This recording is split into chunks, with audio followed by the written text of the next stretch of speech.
I haven't put you in yet. Hold on.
Welcome, ladies and gentlemen. We'll get started. I'm turning it over to Lori Smith.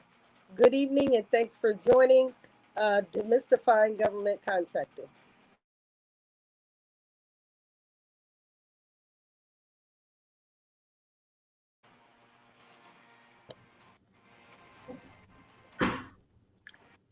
Good evening, everyone. Can everyone hear me?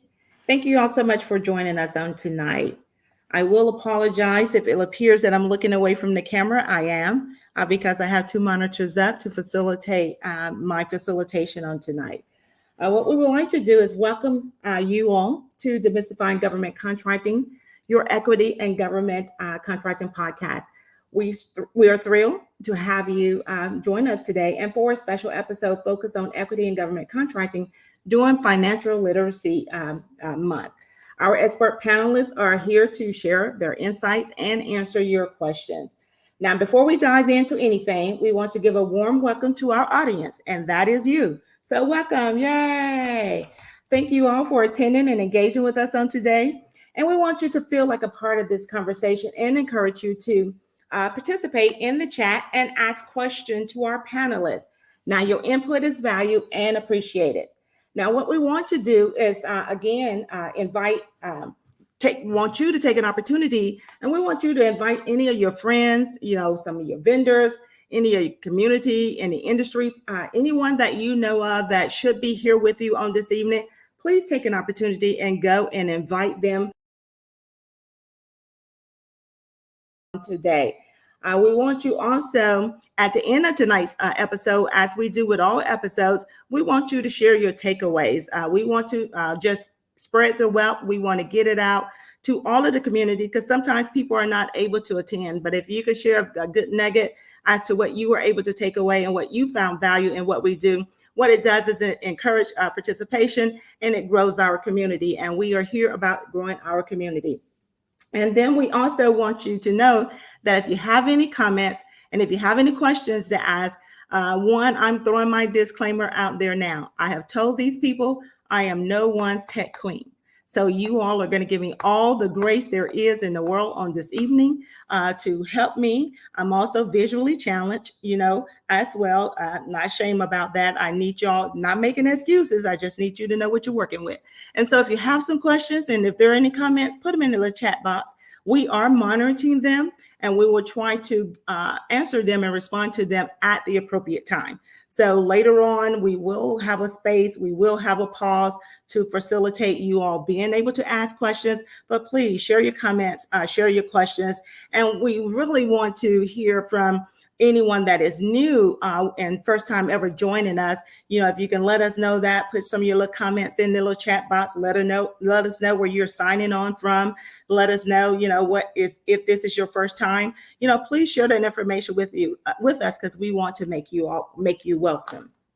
So today's episode, as always, is all about us providing, and sharing information to help you demystify what we call the government contracting playground.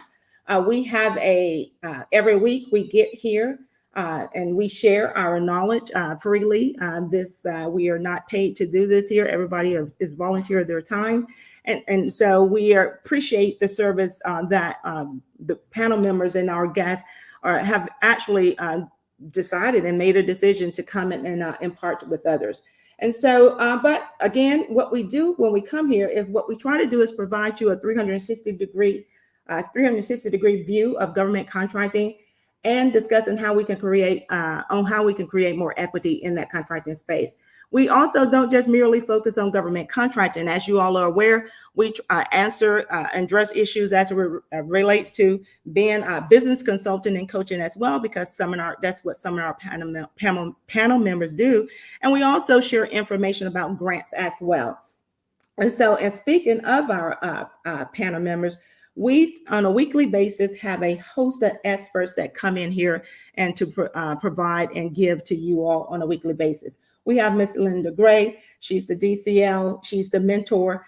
She's the SBA score, and she's an SBA score and nonprofit mentor. And we also encourage you to any of our panel members, anyone here in the room that you see, please go and connect with them out there on LinkedIn. And just so, because you just never know when they could provide you some type of help and support. You have myself. I am Lori Smith. I am a former government contracting officer. We have Chanel Glover. She served as the advisor. She's a former SBA advisor. We have Coach Sean Austin. He is the coach. He's a business coach. And he's here to make sure that you are bank ready as well. We have Coach Travis Davis. He is the doctor. He's a 8A small business owner. And we have Lisa Anderson. She's a CPA, and she's helping you grow beyond the plateau. And Stephanie Johnson, who is also a CPA and a CEO as well. If you all will give a huge round of applause and shout out for our illustrious panels. Thank you so much. Now tonight, again, we want you to feel comfortable and engaged throughout this episode. We encourage you to lean in and listen. We also want you to, as you're listening, again, if there are things that come that you don't understand, if you have questions, please write them down and put them in the chat, and we will get to them this evening. And our hope is to address any question that come in, but we want to give an opportunity. We don't want to provide you any information that leave you wondering. So if we say something and you have a question, please, by all means, put it in the chat so that we can respond to it accordingly. And we don't want you to hesitate to use this chat. If you all want to talk about me and this unnatural part on my hair, go ahead. I'm good with that. I'm of age. It's not too much that's going to change some things in my life right longer now. I am content in my station in life, and trust me, my life is wonderful. But yeah, we're here for that. So go ahead. Let's just have fun. And chat with one another. You may come across a name that you haven't seen in years. And sometimes that's what happens when we come here to LinkedIn. We find old friends. So use it as an opportunity to connect with others as well. So again, if you see anyone out here, please connect, please join in, and please let's just have community. So I think I've done all of my intros and being nice and saying all of those wonderful things about you. So can we talk about the girl of the hour? Yes, ladies. Yes, ladies and gentlemen. We have a treat for you tonight. If you will allow me to, ladies and gentlemen, it is my pleasure to introduce Lisa Anderson. She's a certified public accountant, and CPAs, as you all know, need to be our friend as small business owners. And she's a strategic business advisor with a passion for helping companies break through their growth plateaus. With extensive experience in finance, accounting, and operation management, Lisa is a trusted virtual CEO for government contractors, consultants, and professional services firms. She understands the unique challenge faced by businesses in these industries, as a proven track record of has a proven track record of helping them increase profitability, optimize their operations, and achieve sustainable growth. So without further ado, please join me in welcoming Lisa Anderson, who will share her insights and expertise on how to take your business to the next level. Thank you so much, ladies and gentlemen. It's Lisa, you have the floor. Awesome. Thank you, Lori, for that wonderful introduction. And thank you, Michelle. I know you're not here this evening, but I appreciate you. This platform that you have put together is second to none. Honestly, you are presenting some necessary information that will help companies scale to the next level and get their footing and establish great foundation in the federal government contracting community. Tonight, we're going to talk about don't be foolish with your finances. So I'm going to follow on that by saying happy post-tax day. And let's not be foolish with our finances. We're going to talk about that as it relates to scaling your business, as well as it relates to demystifying government contracting. Over the last couple of weeks, the experts and panelists have tackled quite a few topics that I think are related to what we're going to talk about this evening. First of all, they talked about obtaining socioeconomic certifications as a component of advancing to the next level in federal, state, and local and commercial contracting. They also talked about becoming bankable, which is absolutely necessary. And then finally, they talked about obtaining working capital, which is critical in your business. It does not matter what level of business you're in, working capital is absolutely necessary. And so what I want to do again tonight is talk about not being foolish with your finances. We want to make certain that you are not just only growing your top line, but you are growing your bottom line, and you are also building equity and cash flow in your business. Ultimately, what we want to be able to do as a small business owner is self-finance. We want to bring in enough revenue and enough profit and maintain that within the business through equity so that the cash can flow. We don't have to, we have access to capital, but we don't necessarily have to borrow it. I've been able to do that through my business for several years. The early part of being in business, I did utilize certain financing vehicles to keep my business going and operating. But as we continue to scale, my objective was to self-finance And we have been doing that, and our clients have been doing that as well. So we want you to do the same thing. And the way that you do that is not by being foolish with your finances. So just a little bit about me and who I am and what I do. As Lori said, I am Lisa Anderson, Strategic Business Advisor and Virtual CFO. My company is Anavo Transformation Solutions. I have been in business as an entrepreneur, business owner for 26 years. And what you've done, I've done. I've been certified as an 8A certified organization. We primarily serve and served commercial entities. Our main objective is to help small businesses scale and be successful in and around the federal government contracting community. That has been our focus. That the things that we've done as it relates to managing money allowed us to parlay our services over into providing services to the federal government directly as well. So we've done things like contract closeout, we've done grants management, we've done vendor proposal pricing evaluation. If it had a financial component to it, we've done it. But today we really do focus in on just serving the small business community and helping you grow and scale. And I saw somebody out there say, I thought their tagline said Greek. So I just want to say, welcome, my brother, to the show this evening. I've been in federal government contracting for 30 years. And a lot of things I want to talk about tonight, I not only have exercised them, I have also taught my clients how to be successful in these capacities.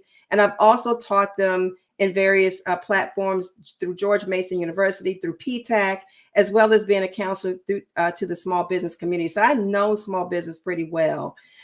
So what I want to do is I want to share with you what I'm going to talk to you about tonight. I've also written about in my book, this called Beyond the Plateau, 5 Simple Steps to Scale Your Way to $1 Million Business. And in the book, I talk about how companies that we work with from launch all the way up to 30 million, how they've used a lot of the concepts that I want to talk about tonight to build success, to build that bottom line, to maintain profitability, and to build equity and cash flow in their business so that they are being they are continuing to be self-financed. So I want to talk just real briefly about what it means to scale, and if the controls behind the scenes, if you can show my screen, because I really want everybody to see this component, because this slide is extremely important. So when we think about scaling, many people think it's just a straight line. We're going from one point A to point 1,000, and it's just going to be immediate. It's going to be a straight line. We're not going to hit any bumps and bruises. As long as we have a strategy, we're going to get there. But the reality is that you are going to grow in phases. Certainly there are companies who grow overnight. Certainly there are companies who go from launch to legacy, from zero to multiple millions, 8 figures, 9 figures in annual revenue.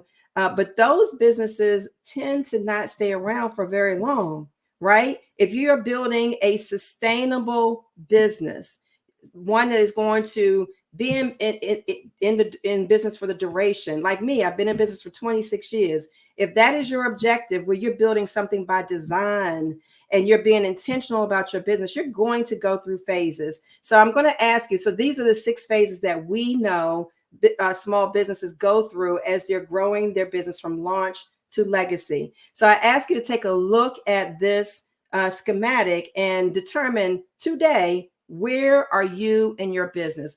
Be honest with yourself. Determine what level are you currently standing in, and what is your next level. The key to growing to the next level is to know where you are and what is necessary to get to the next level. So just take a look. Most of what we do, again, we work with companies from launch to legacy. For us, that means from $0 to $30 million in annual revenues. We have worked with larger companies, but our objective is, again, to help small businesses grow. And our key objective is to help them get from lifestyle to leverage so that they're building their way to latitude and legacy. So again, take a look at the chart. Be honest with yourself. Where are you now, and where are you going next? Okay, so that's what it means to scale. So have you ever felt like this? Have you ever felt like it is impossible to gain access to funding for a business your size? Have you ever felt like that? I think all of us have probably felt that way. Have you ever felt that it's impossible to get out of the weeds of day to day and focus on growth? Well, that's what it means to go from launch to legacy, to go from lifestyle to leverage. You want to put yourself in a position where you're getting out of the weeds. Do you feel like it's impossible to afford the resources needed to grow? Do you feel like it's impossible to get out of the cycle of lowering your prices to win? In other words, taking a mad dash to the bottom line, cutting your prices just to beat the competition. And do you find yourself in that never-ending cycle? And do you find it impossible to scale your business? You're not alone. Here are some small business statistics that I want to share with you. First of all, according to the Small Business Administration, there are 34 million small businesses in the United States today and growing. That number continues to increase. 99% of all small businesses represent 99% of all businesses. So when you talk about getting your foot in the door and establishing socioeconomic certifications, competing in the small business arena, pursuing small business set-asides, the reason why the government procures so much of its budget as it relates to small business set-asides is because we hold the key. We hold the key to success, to the economy, to the economics here in the United States. Small businesses employ 1/2 of all employees nationwide. I'll say it again. Small businesses employ 1/2 of all employees nationwide, and they add 12.9 million jobs, have added 12.9 million jobs in the last 25 years. That's phenomenal. But here's the other side of small business, and this is the part that we want to help you advance through. Number one, 80% of small businesses have no employees. So the vast majority of small businesses are solopreneurs. 50% of them are home-based. That number is larger now because of the pandemic. A lot of companies have come home to do business. But the other startling statistic is only 7% of small businesses earn $1 million or more in revenue.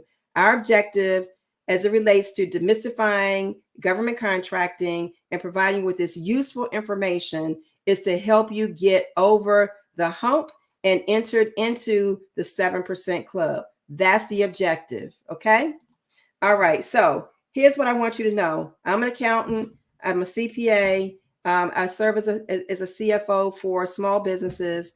I also serve as a strategic business advisor. And here's what I know for certain is that numbers tell a story and they never lie. You need to pay attention to the numbers. The power to grow beyond the plateau in your business and advance to the next level exists within your numbers. So there are 3 reasons why small businesses have major challenges, and in many cases they fail. So the first reason is they break down, or there's a breakdown in leadership decisions. They make bad decisions. Sometimes a bad decision is, again, cutting your prices just to beat the competition. Sometimes you got to do a little bit of homework in order to preserve that bottom line. You have to remember as CEO that you have a fiduciary responsibility to maintain profitability within your business. So you want to make certain that you are making those types of decisions. The next reason is they have the inability to operate a profitable business.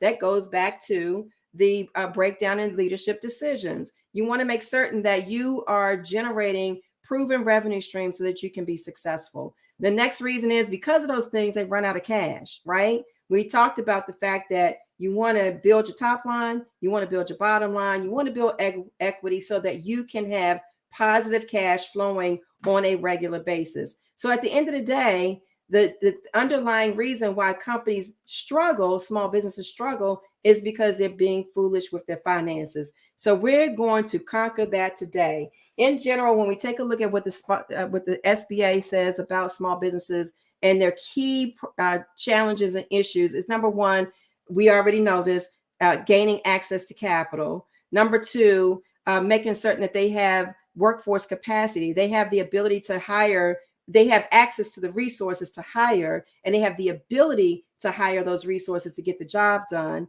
having adequate insurance coverage is a key concern. Enduring drastic shifts in demand, small businesses, while we are extremely flexible, sometimes those drastic shifts in demand can be extremely challenging for us. So we have to think outside of the box to overcome those issues. And then having access to opportunities, which again, Michelle GI is doing a phenomenal job making you aware through her expertise and the expertise of the panelists on ways to consider to obtain those opportunities. So these are some of the common mistakes. I'm not going to go through all of them, really. I will cover them this evening, but these are some of the common mistakes that I see small businesses go through. And these are the foolish things that you will do with your money. We want you to get out of that. So the first one is managing a business based upon cash in the bank. Yes, we need cash in the bank. Yes, we want to make certain that we keep our finger on the pulse of that cash. But guess what? Cash is fluid. Your business is not. You cannot operate your business based simply on what the amount is, what amount of cash you have in the bank. So that's a huge mistake. Owners not paying themselves well or not paying themselves at all just to preserve the bottom line. If you're not paying yourself in the business, you're not a profitable business. I'm going to say it again. If you're not paying yourself in business, you are not a profitable business. Failing to obtain working capital. I work with so many business owners who are credit adverse. You cannot be. You got to be able to use other people's money. You've got to be able to do that. It's called leverage. You don't want to be over leveraged, but you need to be in partnership with a financing institution, because in federal government contracting, state and local government contracting, you can grow very quickly, literally instantly overnight, you can grow. And if you don't have the adequate capital capacity, a good partner in capital financing, then that could break your business. Growth could be a bad thing for you. So you want to make certain you have good working capital. And I'm going to jump down to some of the other items in the bottom line at the bottom of this. Discounting or cutting your prices. I say don't cut your prices. Don't discount your prices. Scale your offer. You got to do your homework. You got to figure out what the customer wants, how you can deliver that, what's the most equitable way to do that. If it doesn't meet the budget, scale back, right? But don't discount your prices just to beat the bottom line. And then not knowing nor following the regulations.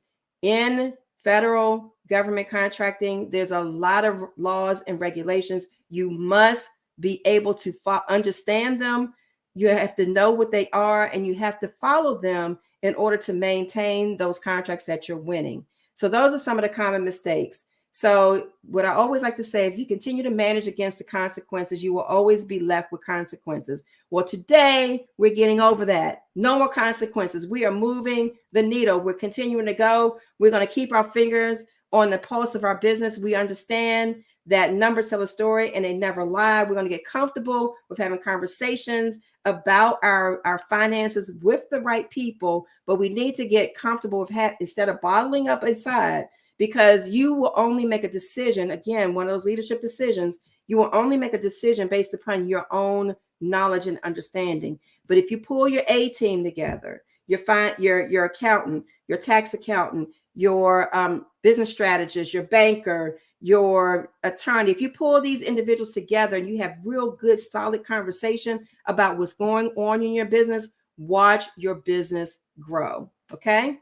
So I see some stuff going on in the chat. I want to slow down for a second, see if there's any questions or any comments that I should be aware of before I move forward and share with you my 5 strategies for not being foolish with your finances. Thank you so much, Lisa, for all the valuable information you have provided us thus far.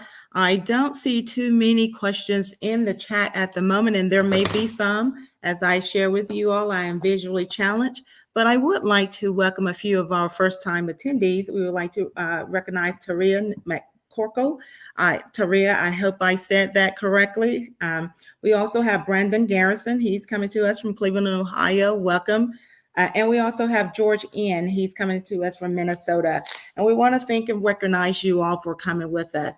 What we also would like to do is make a few administrative comments. And what we want to do is remind you that this is a community discussion about demystifying government contracting. This event is not sanctioned by any federal government entity. Although our host, Michelle Gardner Inc., works for the Department of VA, all views and opinions are those of the speakers and are not those of the Department of Veterans Affairs, nor any other federal government agencies. We use a method that she calls C4, where we connect, celebrate, collaborate, and get coached live. We are here on LinkedIn every Wednesday, typically in audio only, starting at 7 p.m. But tonight we are blessing you with StreamYard and video, and we hope that you appreciate the flexibility. Again, we thank you for attending on tonight. I did not see any questions. I think Michelle had a question in there about what is sustainability, but I think you already wrapped that up by indicating that it's one is either when you as a business are able to be financially sound, whereas then you can make money, reinvest money, and grow. And when you're socially sound, where you think about your employees, and also environmentally sound, when you're thinking about not having an impact against the environment. Those are things that facilitate sustainability in an organization. There may be other definitions and people's opinions about it, but I've always looked at it from a financial, social, economic, and a environmental friendly perspective. But I did not see any other questions in there. Coach Davis encouraged us to give 1% discount for 14-day pay, but don't really have it as a discount. That 1% was your price. And so those are opportunities about making sure that when you are making sure you're getting paid. And someone said, don't become the Dollar General, scale back to meet the bottom line.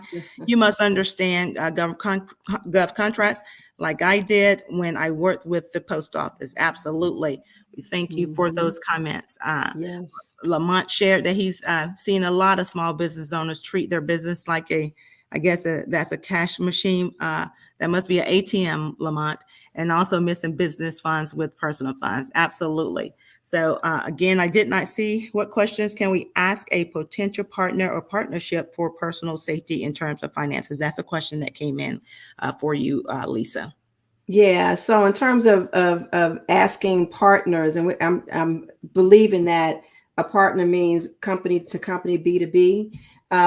Sometimes those questions are just a little bit proprietary. However, you want to know about their sustainability. You want to know a little bit about how long have they been in business. You want to know what types of opportunities they have pursued.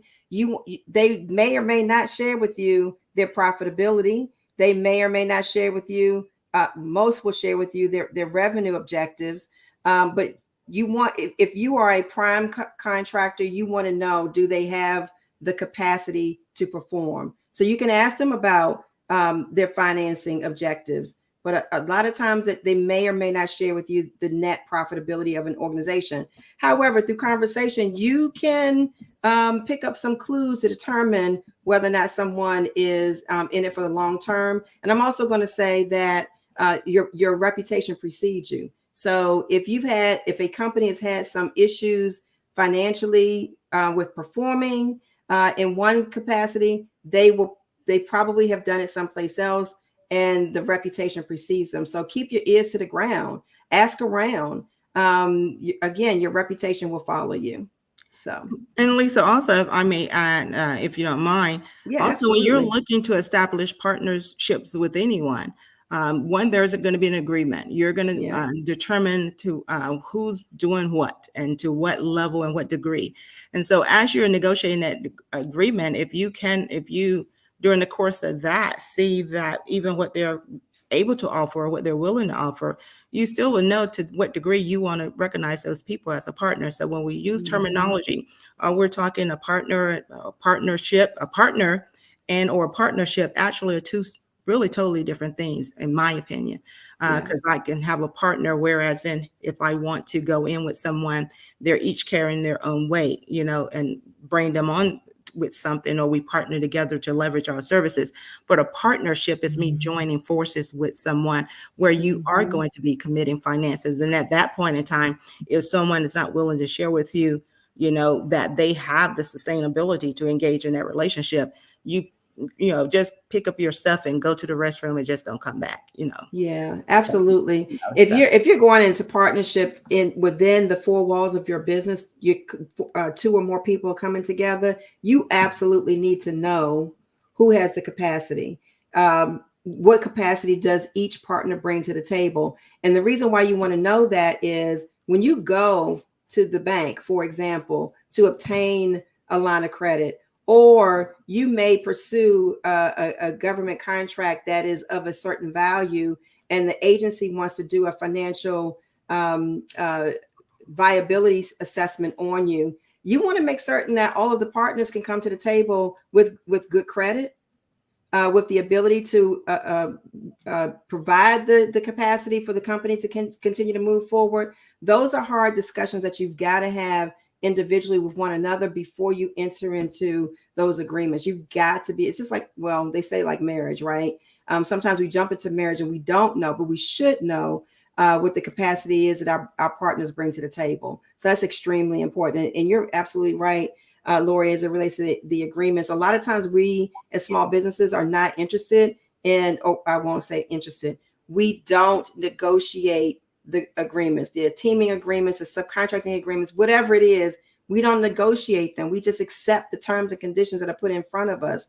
But the best day for any and every agreement is today before you sign. And you want to make certain that you are negotiating, that you're getting enough information, that you will have the synergy and the ability to continue to move together in business and in opportunities for the long haul, that you'll be able to work together. So you want to make certain that you ask the hard questions, honestly. A lot of companies don't do that. So, yep. Thank you for that. All right. So before you move on, we're going to get into... there was one more question. I don't know whether or not this, you want to talk about this later. Someone wanted to know, would you recommend applying for a grant as a small startup business or a loan? Yes and yes. I recommend both. They serve in two different capacities. There are a lot of grants that are available to small businesses. And so, yes, pursue them. And there are loans that are available, lending programs that are available to small businesses. If you are not in the business of building technology, or you're not in the business of doing some research and development, or you're not in the business of providing services to the community from a nonprofit standpoint, then you're probably not going to be in the business of writing grants for sustainability. The grant is a bridge to help you get started, to help you move forward. The loan is a vehicle that is in place to help you to continue operating during those times when maybe receivables are taking a little bit longer than it does for you to pay on your payroll. So you need to have that bridge in place that's for a longer sustainable time. So my answer to that question is yes and yes. I recommend both. They serve two different purposes. Okay. All right. So if you can go back to the screen again. All right. Awesome. So we're going to talk about the 5 levels of fiscal reporting. And actually, I'm going to give you 5 groundbreaking strategies that you should be considering as a small business as you continue to grow and scale and not be foolish with your finances. So this first groundbreaking strategy is to make certain that you are marrying your money with your mission. And what that means is you have to make certain that you are constantly and continuously reviewing your financial reports. All of your key performance indicators, they need to marry with your finances. You need to do your budgeting. You need to do your forecasting. You need to link all these things to your pricing.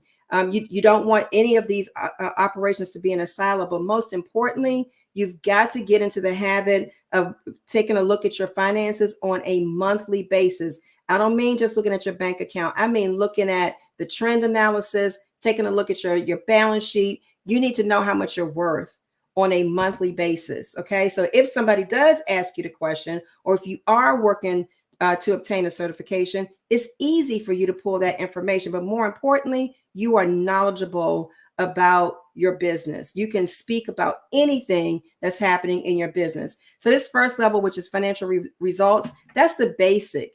Those are the basic things that you should be looking at on a regular basis, right? You want to make certain that you are taking a look at your balance sheet, that you're looking at your income statement. And a lot of companies, when they first start out, they're operating on a cash basis, cash in, cash out. However, as you are advancing in business, you want to make certain that you're moving to the next level and that you're operating on accrual basis of accounting. What that means is it's based upon what we earn and what we are obligated on versus cash in and cash out. So we're not operating on a fluid basis. We're operating based upon a really good foundation. And now we can really assess and take a look at profitability. Yes, you may be reporting taxes based upon cash, but you've got to convert your books to accrual basis. And you want to make certain that your accountant is aware of that. You want to take your financial review process to a deeper level. In federal government contracting, you've got to take a look at your indirect rates. You've got to look at them on a regular basis, monthly, not just when I'm about to price something. You want to make certain that you know exactly how your indirect rates are trending. And we'll talk about indirect rates in a few minutes. The next level is future focus.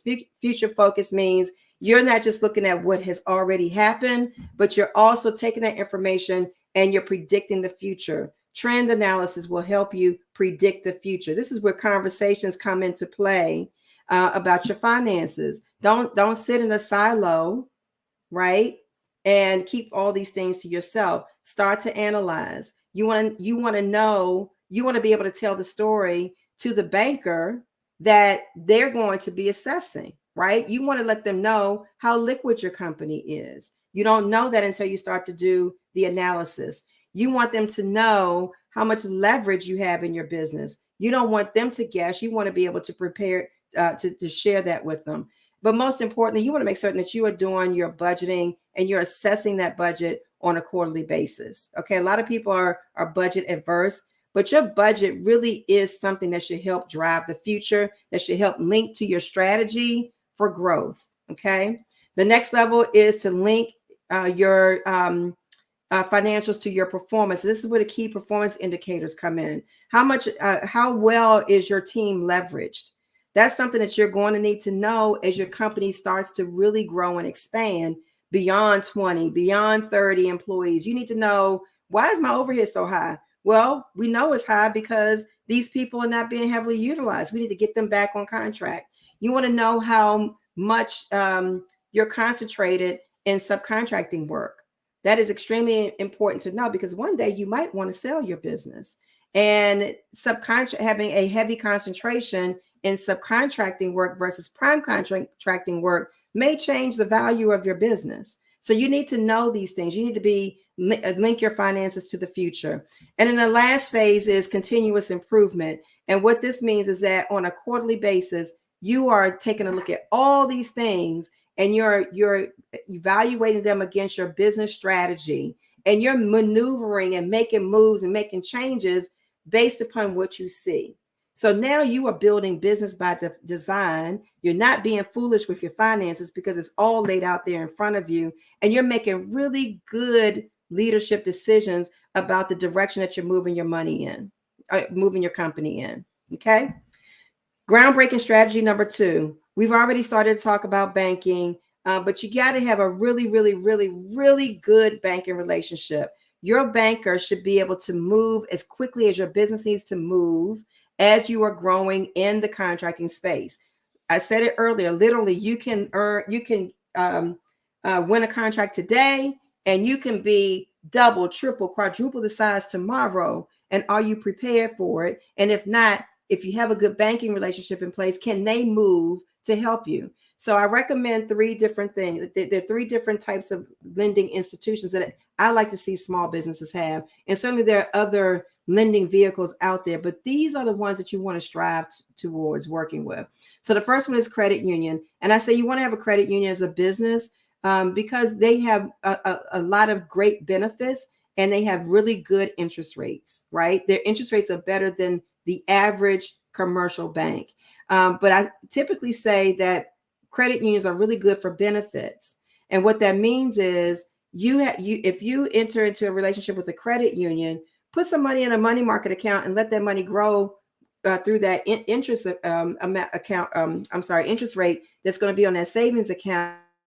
But at the same time, you're offering a benefit to your employees, because if your company is a member of the credit union, so can your employees. So it's good to have that. Commercial banks, the big box banks, a lot of us start with those, and they are really, really, really, really good. However, they're really, really, really good for, in many cases, for larger businesses.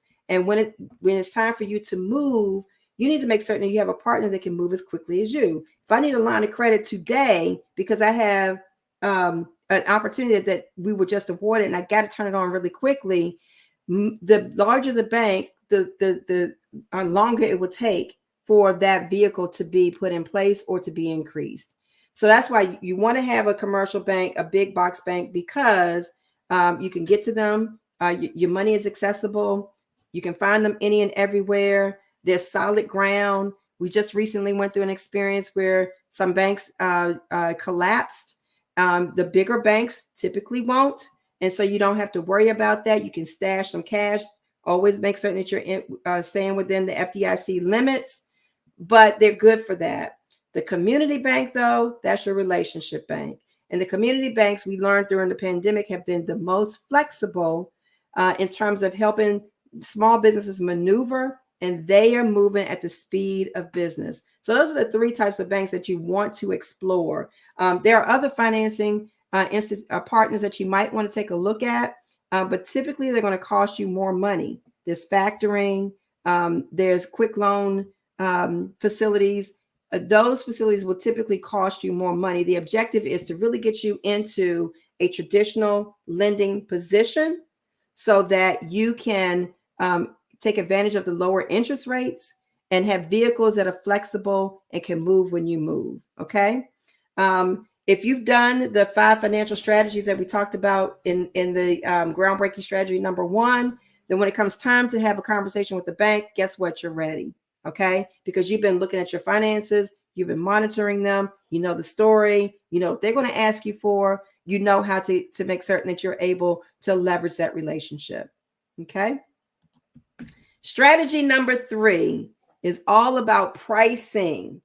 It's all about pricing. And I'm going to go through the last 2 strategies, and then I'm going to open this up so that we can all have some really good, robust conversation and have some of our other panelists and experts come in and talk about these things. But I want to tell you that pricing is an inside job. Your pricing should begin from the inside of your organization, and then it should move its way out. Most companies begin from the outside and force the outside's objectives into their company. And 9 times out of 10, it doesn't work. That is where we do the race to the bottom line. Why? Because we went outside of the organization. We went to take a look at how our competitors were pricing things. We wanted to beat them. So we took a nosedive to the bottom line. And we always say it always happens. We wanted to get our foot in the door. So we cut our price to beat the competition. Okay, great.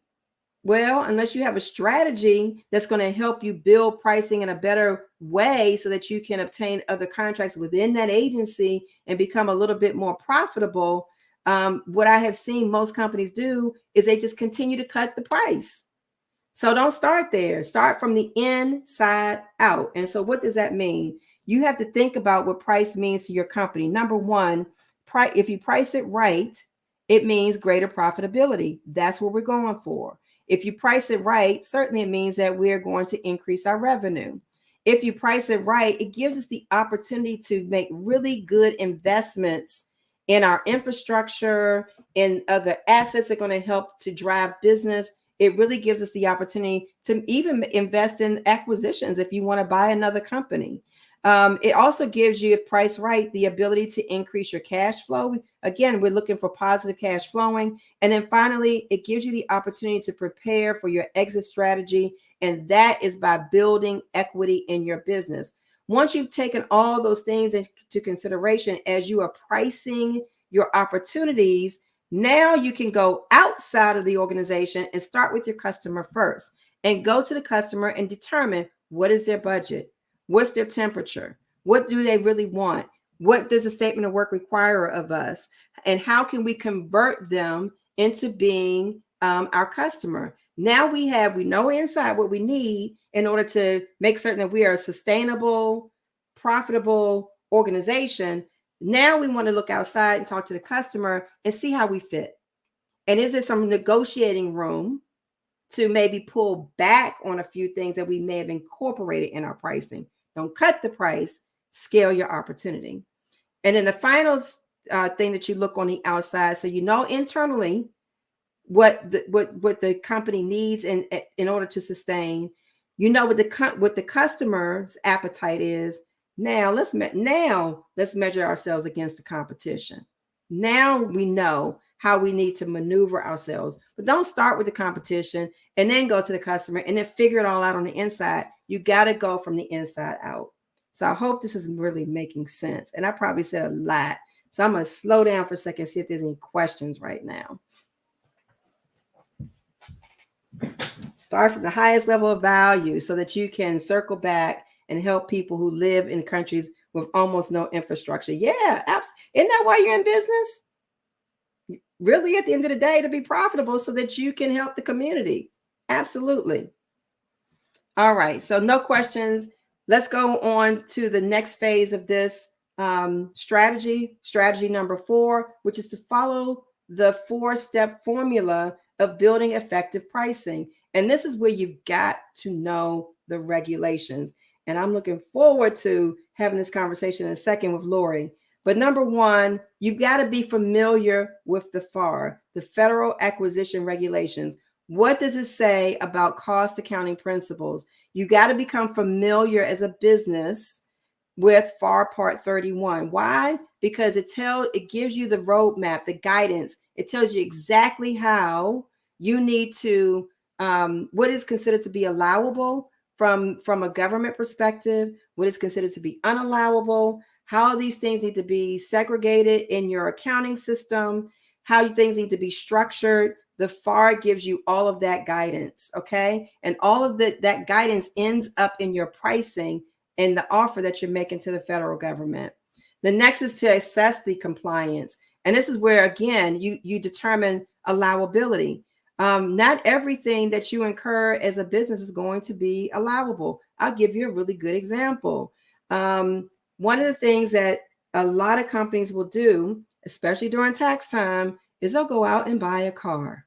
They'll buy a car in the name of the business. So my first question is, does the business need the car? Is that helping you with your profitability and your equity and the cash flow? The value in the business, is that helping you with that? The answer to those questions is yes, and okay, go do it. But the government's not going to pay for luxury vehicles. So there is a limit on how much you can incur as an expense for that type of purchase within your business. The only way you know that is to be familiar with the cost allowability components of the FAR. Okay, so you have to assess compliance. The next one is to assign the cost. In federal government contracting, there's a methodology for pricing. You have to build pricing based upon what it costs you to deliver, how much benefits you're offering to your employees, the overhead that you incur to oversee those contracts and opportunities, and then the general and administrative expenses to keep the business operational that are allowable. So it doesn't mean that you just arbitrarily take those things and pile it on top. No, you have to follow the cost classifications and establish a methodology on how to add these components to your contracts and your pricing. So you've got to be familiar with the FAR principles there. The next is to apply profit. So now we've taken into consideration everything in our business. Now we can apply some profit. Well, guess what? In federal government contracting, you can't gouge the customer, because at the end of the day, you are harming the taxpayer. So you want to make certain that you are putting a good, reasonable, and equitable profit on top of your cost. And guess what? That amount may be negotiable. It may be negotiable with your customer. Those are the areas that you are negotiating. And at the end of the day, you want to allocate those costs. Once you've built this, this all becomes the price that you're offering to the customer. And guess what? You have to follow the same methodology, the same principles in your accounting system. You have to build this in your accounting system and monitor it on a regular basis. You could be audited by a federal agency when you're awarded a contract. And when they audit you, they're auditing you against these principles. Okay. You follow these principles, and now you've built really good business foundation to help you with your established policies in your company, to establish really good pricing methodologies, to understand what your proposition is, to ensure that you are profitable, and ultimately to prosper. Okay. So you want to make certain that you understand these things. I know this is big concepts, and some of you are familiar with them and some of you are not, but you want to make certain that you understand these things. And if not, then you want to follow strategy number 5, which is get the help, the right help that you need. Get the right financial advisors to come in, assess your business, assess your structure, help you put that structure in place, understand the pricing methodology, and ensure that you are following the regulations and that you're not being foolish with your finances.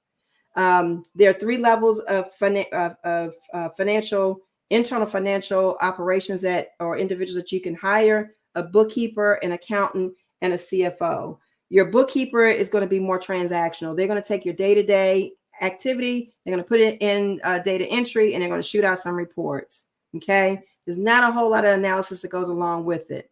And oftentimes it's after the fact.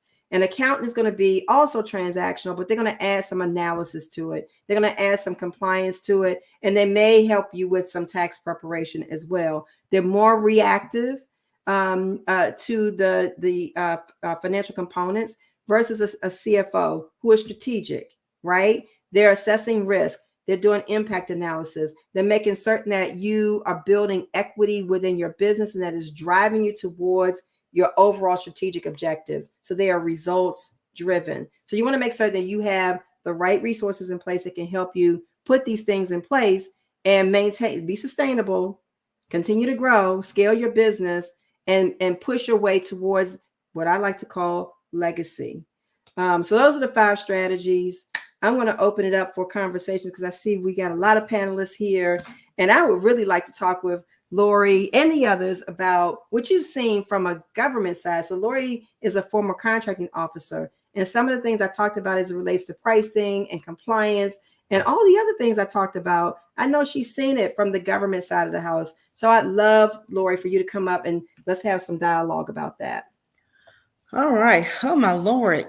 Did anybody else wig get twisted? I mean, Lisa has put it down. Woo, girl.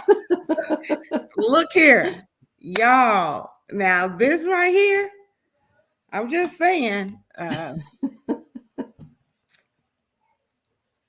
Listen, we can't be foolish with our finances, right? Hey, don't be a fool. I'm like, man, what are we talking about?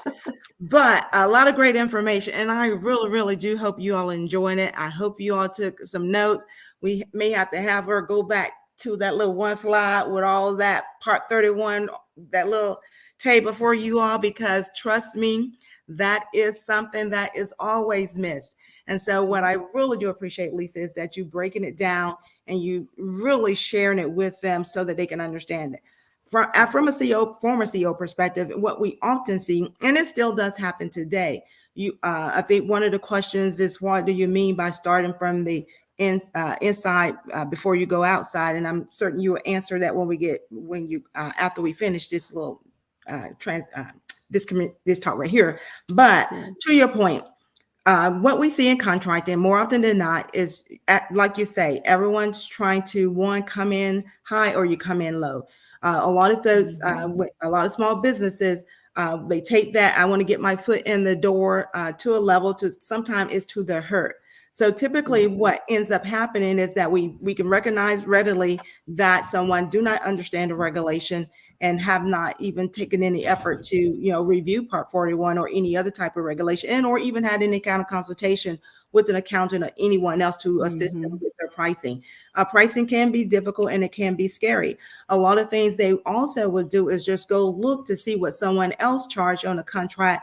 Because a contract, you can go pull it up, the claims are going to be there and you're going to know what that unit price is, but then not understand how someone got there. And so what businesses and people don't know is that when you see a fully burdened, when you see a unit price or anything on a CLIN, that is inclusive of everything she talked about in that slide as it relates to overhead, G&A, which includes those indirect rates and fringe benefits, all those allowable taxes and things that you have to do for that employee if you're putting a butt in a seat, as well as that salary. That is all representative. But a lot of small businesses will take what they see on the outside, and then you would try to apply all of those things in there.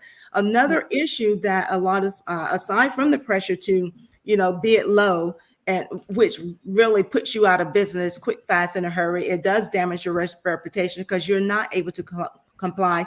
You're not able to perform. And so you're out of business quicker than you got in business. And so you have to really be mindful of that. But another thing that also plagues small businesses is you don't have the accounting system to properly forecast and allocate costs and track it like a lot of other businesses do. So my hope is that as you all are listening in, we are better learning and understanding what questions should we be going to these entities that we seek any kind of service and support from. So when you go to a consultant, you go to an accountant, you go to someone, say that they price proposals, know what to ask. Have them not just give you what you should submit as pricing, have them educate you on how they started with that pricing. Absolutely. That pricing is okay. The average going rate for a nurse in a particular area. Okay, that's that hourly salary. That hourly salary, again, already have what you're paying them. You've already factored in those taxes, FUTA, SUTA, FITA, Social Security. You factor in all of that. Then you also, a fringe benefit. You have to have a fringe benefit package if you want to retain customers. Man, I just realized today that I probably need to go back and start working for the government. They giving that contract 1102's 10% increase in their pay period. Let me go back to work. Again, retention. So again, those are benefits. And then other direct costs and overhead. And an aspect of your overhead is also planning for a contingency, planning for the unknown. When you get a requirement, if you get a contract, really understand what the government is asking you. If you're doing ground maintenance and winter is coming, winter is hard in this area, what are the potential contingencies that can come up? That's an aspect of risk mitigation. That should be a component of your pricing as well. And all you have to do, people, is clearly articulate to the government the rationale and what constitute what made up your pricing. And as Lisa has pointed out, you go to FAR 31, it's going to let you know what is and ain't allowable. And then in certain types of requirements, I also want y'all to start asking the government, hey, I'm going to give you these pricing, but won't we negotiate putting some of these requests for equitable adjustment clauses in this contract just in case? And that helps me out, because things are up and down a bit. But those are the things that we people do see. And when you get the unsuccessful offer from the contracting officer, you don't understand it, and it's because you're not properly pricing your proposal. You can think you have a good proposal, and sometimes you can be too low. When you're too low, if competition is driving the requirement, being too low is not popular. Can you talk about that? Can you talk about too low? What because some people what does it mean? They walk away appalled that I lost because my price is too low. Well, sometimes you can be too low and you just be out of sync with competition. So even though the government looks for we got to establish fair and reasonable for everything. The government can do a price evaluation and have an evaluation criteria in a solicitation that establish how they're going to evaluate price. They also may have verbiage in that same price evaluation a factor that communicate to you that in the event of competition, or they may let competition drive it as well. So that if the competition if the proposals end up not coming in what they estimate or guesstimate, they will let competition drive it. If you're in a competitive environment and you're coming in millions of dollars under, and your technical proposal does not support the rationale for your price being that low, that could be an unreasonable low offer, and it can be excluded from the competitive range. It's a red flag. Likelihood that it will be successful. So they don't just look at your price and say, oh man, that's too low, we're just going to take them out. They're going to go back to your technical proposal. I'm telling you from a CEO perspective or procedure. So the expectation, assumption, all CEOs are doing this thing right. But what we do is we're going to fact check that with your technical. So we're going to go to that SME, that expert. Hey, what you thought about that technical thing? This is what they're pricing it out to be. Does this make sense? And if it don't make sense, that SME is going to know. So it's not haphazard. So it is okay to price what it costs. There are still things that are happening now that is impact pricing. Long as you can establish why something is the rate that it is, and there's a reasonable explanation for it, hey, the government understand and they know, and they should know because they should have done adequate market research.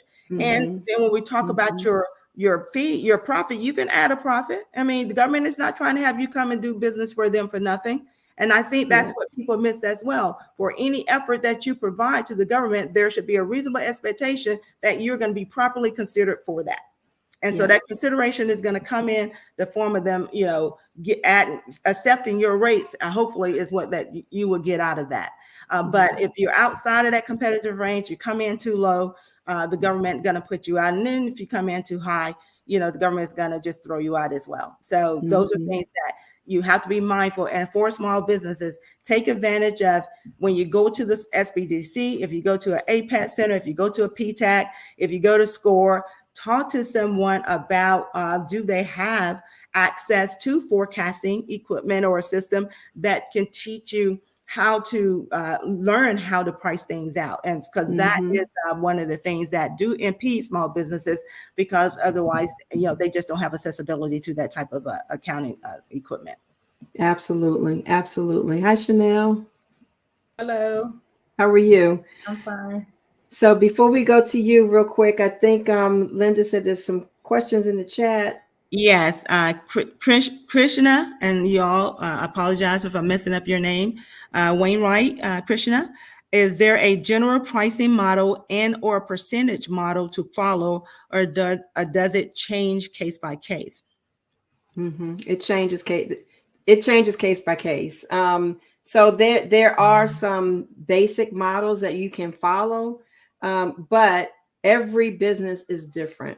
The decisions that you're making in your business is going to be different than the decision that's being made in another business.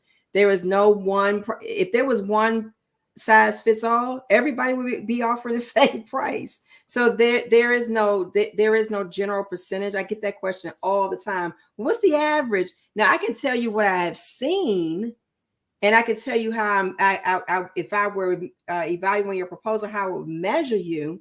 But there's no such thing as an average. I know what the limits are that we are trying to stay within based upon the type of industry that you're in, and that can change too. So there's no standard percentage, but there are some models that you can use. PTAC, the Procurement Technical Assistance Center, they have a lot of tools. SBA has tools that you can use to help develop some pricing models, some very basic. But then as your company starts to grow and become a little bit more complex, then that pricing model is going to change. It's going to shift. And then also be mindful when you are pricing, again, you're going to get that foundational understand for whatever labor category, this is the rate.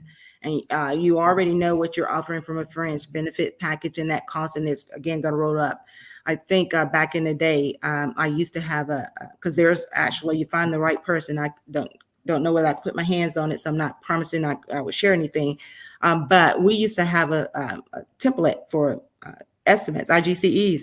already, formatted, whereas it included everything that it would be required to capture costs. And so as you plug the numbers in, it rolls up. And also be mindful what you are also allowed to do from one option, from 1 year to the next year. You are able to take allow for escalation as it relates for inflation. And so what you want to do in those occurrences is go to the Bureau of Labor Statistics, go out there and see what is the escalation rate, the inflation rate for that particular commodity and or service, and then you can escalate based on those percentages.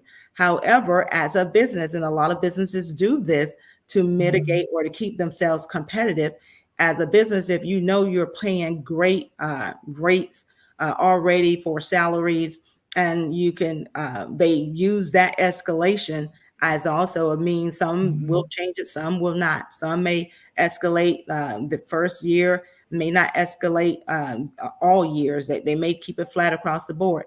Again, is a game you're playing, because again, the smart price evaluator, whomever is doing that evaluation of price of proposal, we're going to know the nature and the nuances of that specialty that you're quoting and providing that price proposal on. So again, it could work for you if we can see that you're giving great salaries, and so which would keep that in line with history and trending.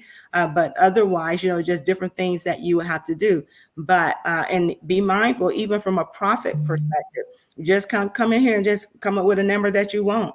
Again, it's about doing your due diligence, because the government is going to even negotiate that profit, that percentage down as well, because they're going to go out there and they're going to know what market in the industry is charging and what is reasonable as well. I think it does boil down to doing your homework. All of this boils down to that, right? You can't. There's no shortcuts in this thing, and you got to do your homework. Yeah. Another question, I hope is there a general price? We asked that question. Someone asked, is there a formula and percentages for each step? I think we just may have asked that one. Making sure that we getting all the questions. Tend to, and Lamont, there are some that like to look down on some things that's low price, cheap prices, not high quality, but sometimes at the end of the day, we have to be mindful for doing a government contracting has a responsibility to be to always operate in the highest ethical standard. And we know when people are just buying in. And so we have to preclude that, because some companies actually do that with the assumption that once I get in the door, then I can negotiate up. No, now you've given me false pricing. Now I'm going to send you up to DOJ.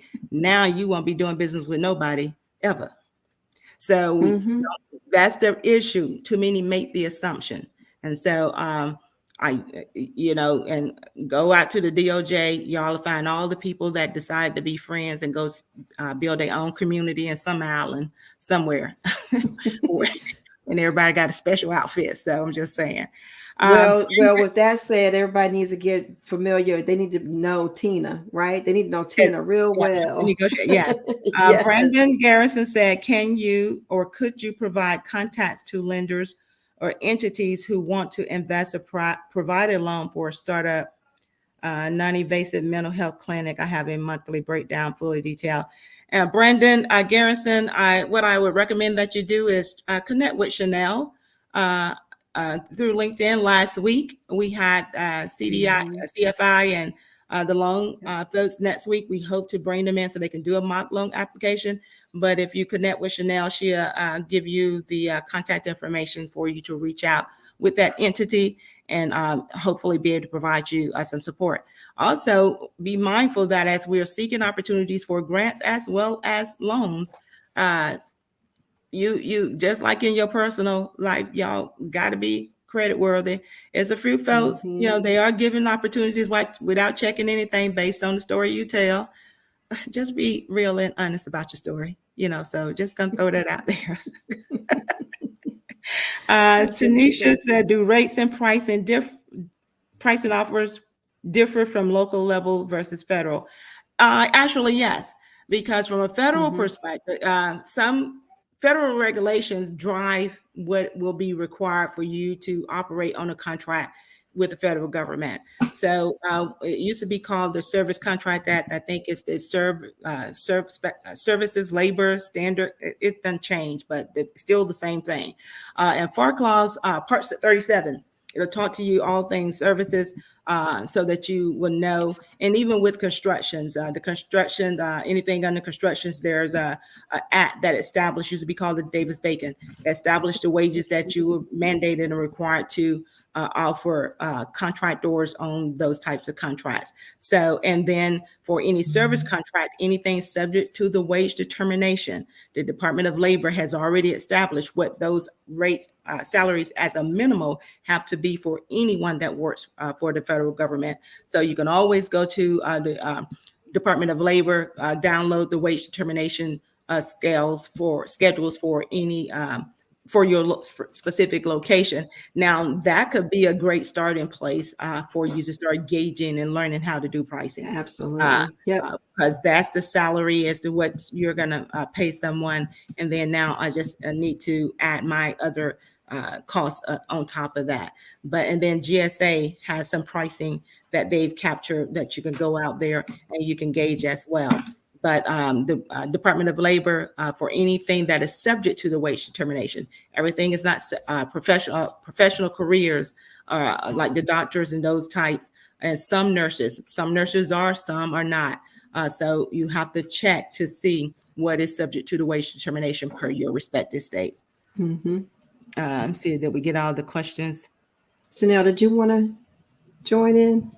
No, it's great to Oh, get. yeah, sure. It's fine. So what are some of the things that you see from your end as it relates to not being foolish with your finances?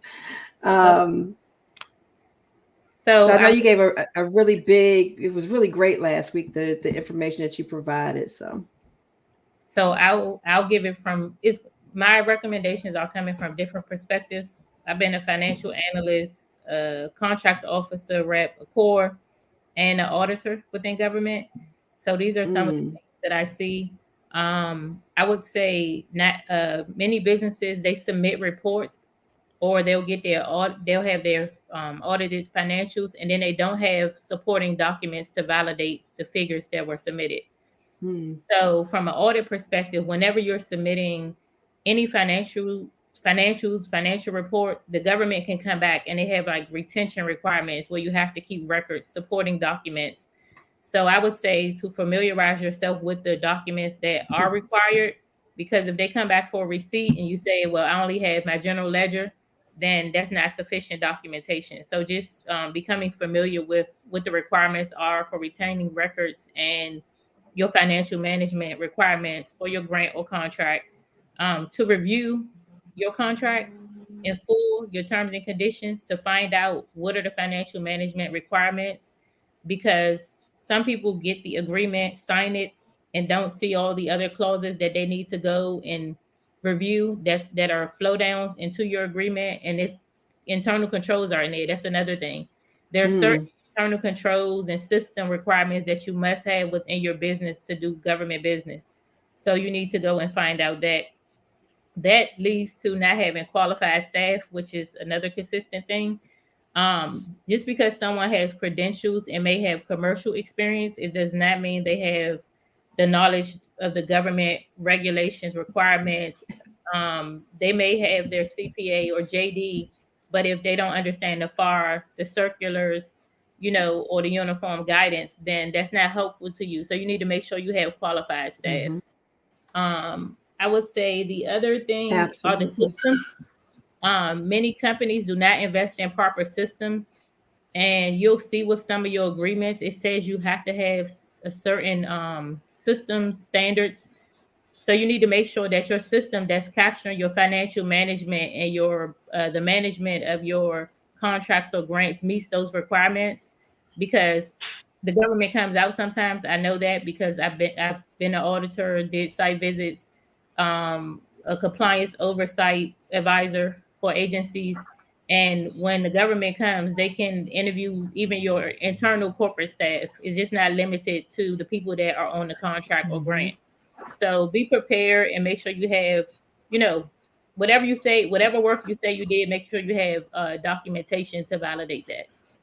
Okay, Chanel, if I can Those are interject good. here, we do have a few other questions in here.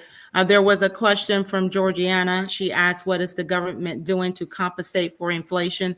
Again, Georgiana, what you want to do, predicated upon the type of requirement that you are currently, that they are soliciting for, you want to look to see what clauses are included in the contract. Because what the government should have in the clause, in the contract, certain types of clauses are those clauses that facilitates requests for equitable adjustment.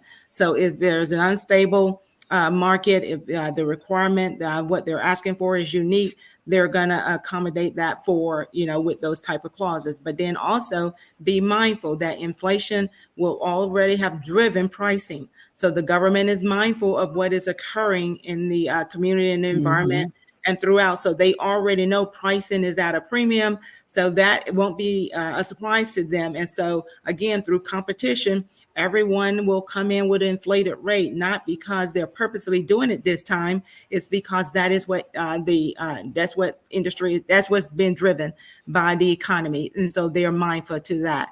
But other than that, and that's the only way you can be otherwise appropriately compensated in a contractual environment as relates to inflation. It looks as though someone else asked the question, how important are credentials and experience when evaluating government contracts? If you're asked, Unica Smalls asked that question. So if you're meaning from a perspective when you are submitting, whether or not you as a business have credentials and your experience, again, predicated upon what the government has need of, what the evaluation criteria has been specified to be, and how they said they are going to evaluate you. If they establish that credentials, you got to have certain credentials, you got to have certain certifications. They will also specify in there the amount and the level of experience that you need to have. If that is otherwise specified in the proposal, request for proposal, and the request for quote, anything the government asks for, they have established as what they want. So that is how important that will be. And from an evaluation criteria perspective, in the event that you submit a proposal and it is considered otherwise inadequate, you will be removed from the competitive range and you'll be notified accordingly and you won't be considered for the offer. Again, don't give them what you want them to have.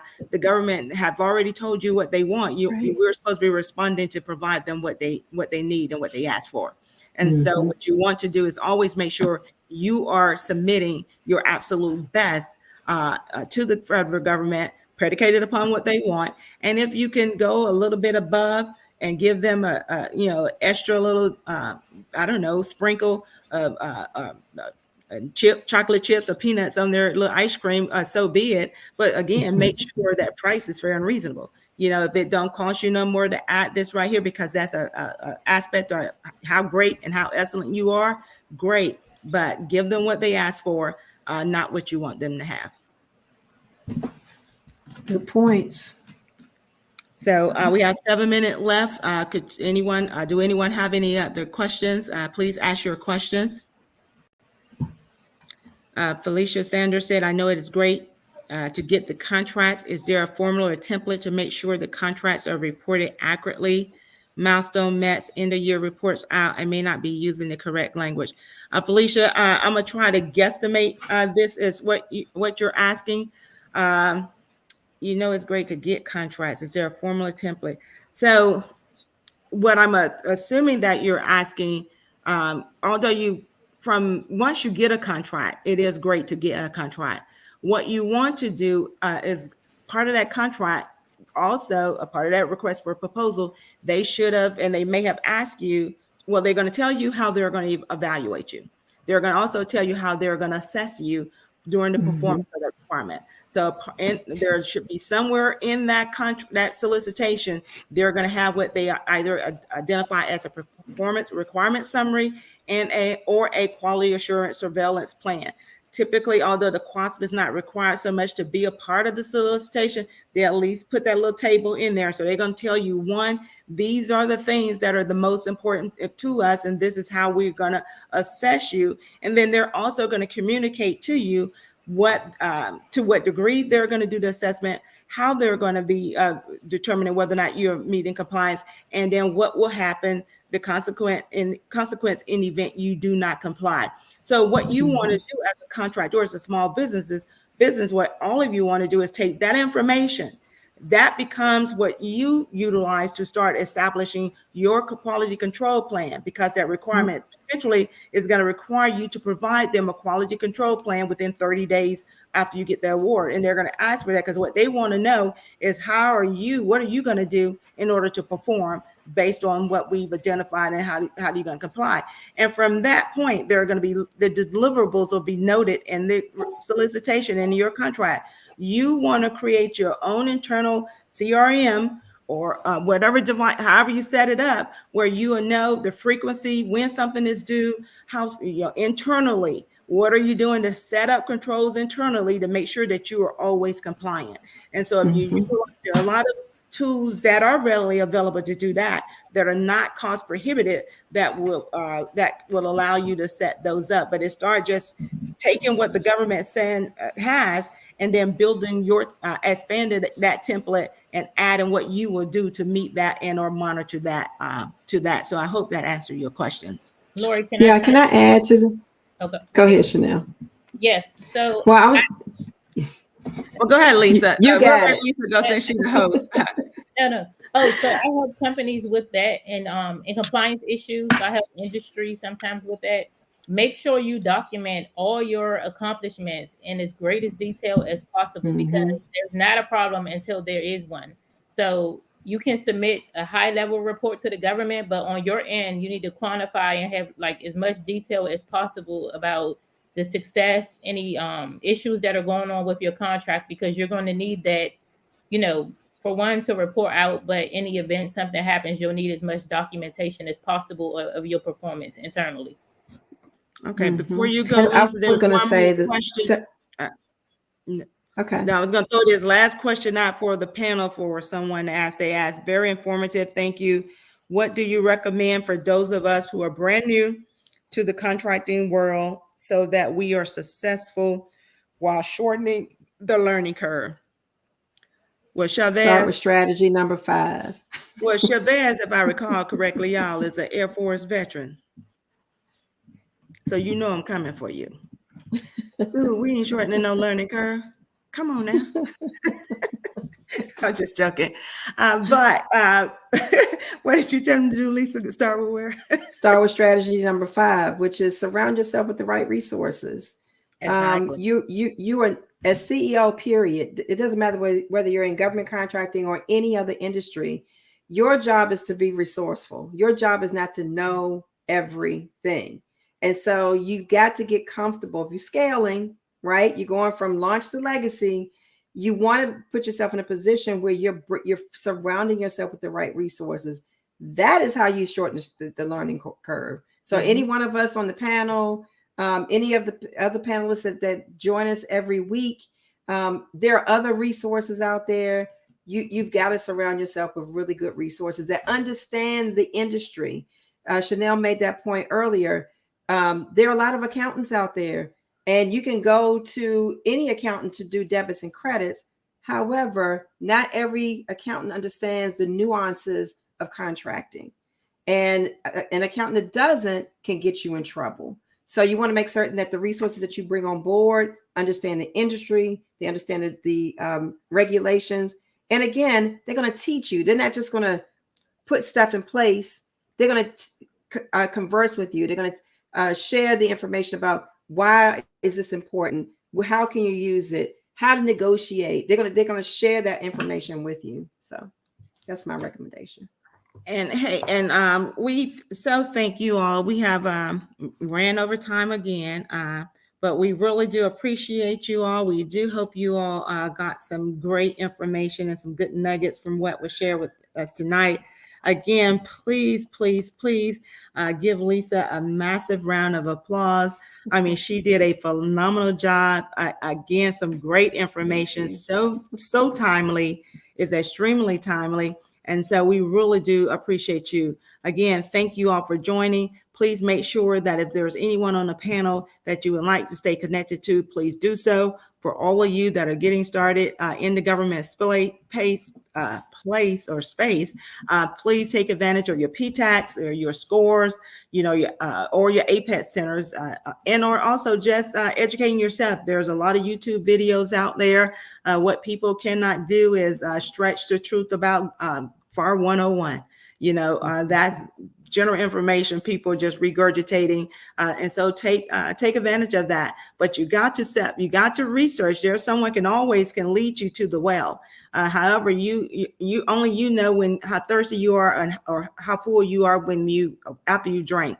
So invest in yourself, and some of that may be some sweat equity, including just learn what it is that you need to know. And then when you get ready and you are prepared, reach out to the right kind of experts. And then too, although we come here on Wednesday nights, everyone on these panels are in business. Please respect them for those, respect the fact that they are, and just again, do for them as you would do for anyone else. And I will leave that as that.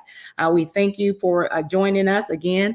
Just a foot stomp. These are our opinions. We are not here representing nobody in federal government. We're sharing with you our learned and experience. These are things that we learned, we experienced through our own interactions. And we really do appreciate you all. Do not forget to go share and just let everyone else who didn't join or had difficulty and didn't show up, just go out there on LinkedIn and just tell them, yep, you missed another great one. Because y'all made me mad last week. I wasn't able to join, and all I heard, oh man, I was like, really? I said, man, I hate when I miss something good. So I am glad to have been here with you on tonight, Lisa. Thank you so much. Thank you. Again, this is Miss Lisa Anderson. She is a CPA. She's with she's a strategic biz advisor and a virtual CFO. And so she believes in providing you. Her company is Anava Transformation Solutions. So she can help you scale to 7 figures. And let's go get this book. Yes, y'all know I'm going out there to get that book.